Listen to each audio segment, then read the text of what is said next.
مختلف روپوں کے اندر یزید ہے، لیکن یزید کو اس قدر امام نے بے نقاب کر دیا کہ آج یزیدی بھی یزید کا نام نہیں لے سکتے۔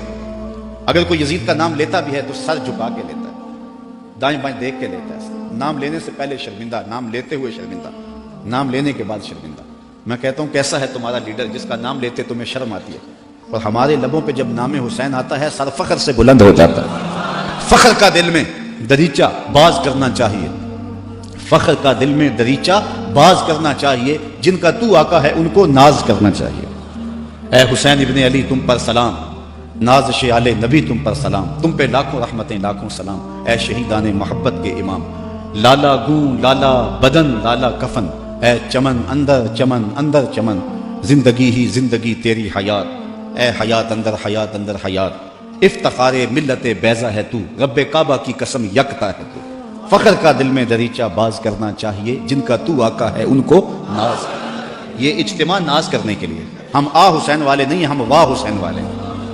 اتنے زخم تو کو ہمالیہ کے کلیجے پہ لگے تو اس کا بھی پتا پانی ہو جائے، لیکن حسین پھر بھی حق قلم لیے کھڑا ہے، پھر بھی عظیمت کی داستان رقم کر رہا ہے۔ یہ حسین ابن علی ہے، آج ان کی روح کو خراج پیش کر رہے ہیں، محبتوں کے آنسو بھی بہے، ان کے نام کے نعرے بھی لگائے، ان کے فکر ان کے مشن کو بھی سنا، ان کے مناقب بھی روحوں میں اترے، اس عظیم کام کو خراج بھی پیش کیا گیا۔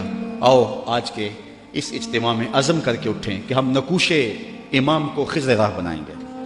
میں کہتا ہوں حضرت امام حسین نے تو لاشوں کے درمیان بھی نماز نہیں چھوڑی، 71 لاشیں پڑی ہوئی ہیں، پردے داروں کے پردوں کا دکھ بھی ستا رہا ہے، اور بدن میں تیر پیوست ہیں، اور نیزوں کی انیاں پسی ہوئی ہیں، اور گھوڑے کی زین سے فرش زمین پہ آ رہے ہیں۔ آپ نے ان حالات میں بھی نماز نہیں چھوڑی۔ ہم کیسے حسینی ہوں گے کہ 10 محرم کے دن بھی ہمیں نماز نصیب نہیں ہوگی؟ اگر 10 محرم کے دن بھی ہم نماز نہیں پڑھیں گے اور نام حسین ابن علی کا لیں گے تو پھر حرف حرف اور لفظ لفظ منافقت ہوگی۔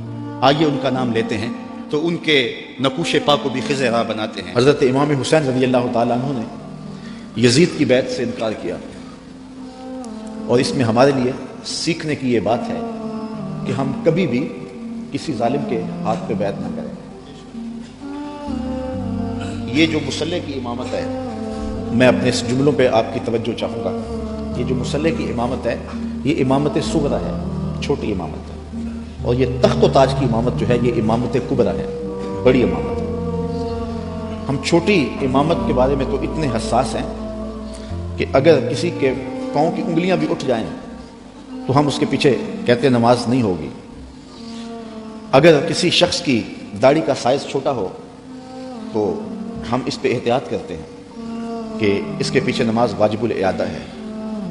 تو یہاں تو داڑھی کا سائز اور انگلیوں کا لگنا اور اٹھنا بھی دیکھتے ہیں، یہ نماز ہے۔ تو امامت صغرا میں ہماری یہ احتیاط ہے، اور جہاں امامت کبریٰ کا معاملہ آئے وہاں آنکھیں بند کر کے بیٹھ جائیں۔ تو ہمیں سوچنا ہوگا، حضرت امام حسین رضی اللہ تعالیٰ عنہ نے فرمایا تھا وَمِثْلُنَا لَا يُبَايِعُ، یہ نہیں کہا تھا کہ میں یزید کی بیعت نہیں کرتا، کہا میرے جیسا شخص یزید کی بیعت کر کیسے سکتا ہے؟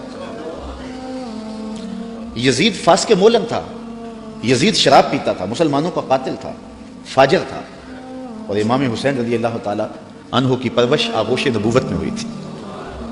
تو یزید کے ناپاک ہاتھ میں امام کا ہاتھ کیسے آ سکتا تھا؟ لوگ سر بچانے کے لیے ہاتھ دے دیتے ہیں، اور امام نے ہاتھ بچانے کے لیے سر دے دیا۔ اور تاریخ کربلا کی پڑھیں، آپ کو نیزوں کے اوپر سر نظر آئیں گے، آپ کو گھوڑوں کی ٹاپوں پہ روندے جانے والے لاشوں کا تذکرہ ملے گا، لیکن امام کے ہاتھوں کا ذکر آپ کو کہیں نہیں ملے گا۔ امام کا سر نیزے کی نوک پہ تھا، لاشیں گھوڑوں نے رون دیے، امام کے ہاتھ کدھر گئے؟ شاید قدرت نے اٹھا لیے ہوں کہ کوئی یزیدی امام کا کٹا ہوا ہاتھ نہ اٹھا لے، اور پھر یزید اس ہاتھ کو اپنے ہاتھ میں ڈال کر کے کہے چلو اس طرح ہی صحیح، امام کا ہاتھ تو میرے ہاتھ میں آ گیا۔ امام کی عظمت کا پہرا رب نے دیا، اور ان کی آبرو کا پہرا رب نے دیا۔ امام حسین کا کٹا ہوا ہاتھ بھی یزید کے ہاتھ میں نہیں آیا۔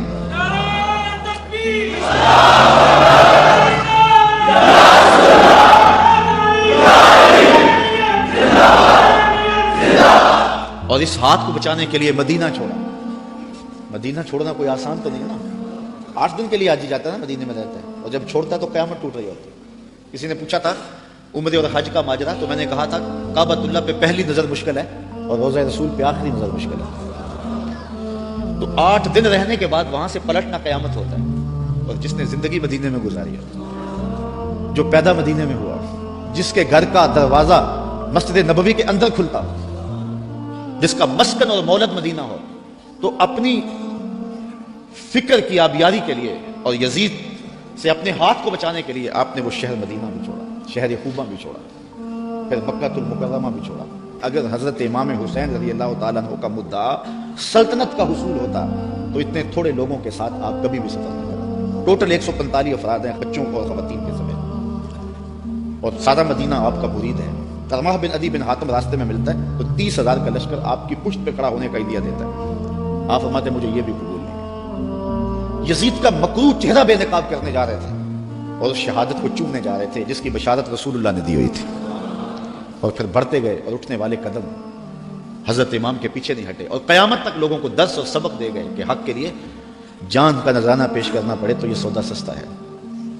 آج دین کی قدریں پامال ہوں اور ہم ڈھب سے بات بھی نہ کر سکیں تو میں پوچھتا ہوں کیا حجرہ فاطمہ سے بڑی بھی کوئی خانقاہ ہو سکتی ہے؟ کیا حسین ابن علی سے بڑا بھی کوئی سجادہ نشین ہو سکتا ہے؟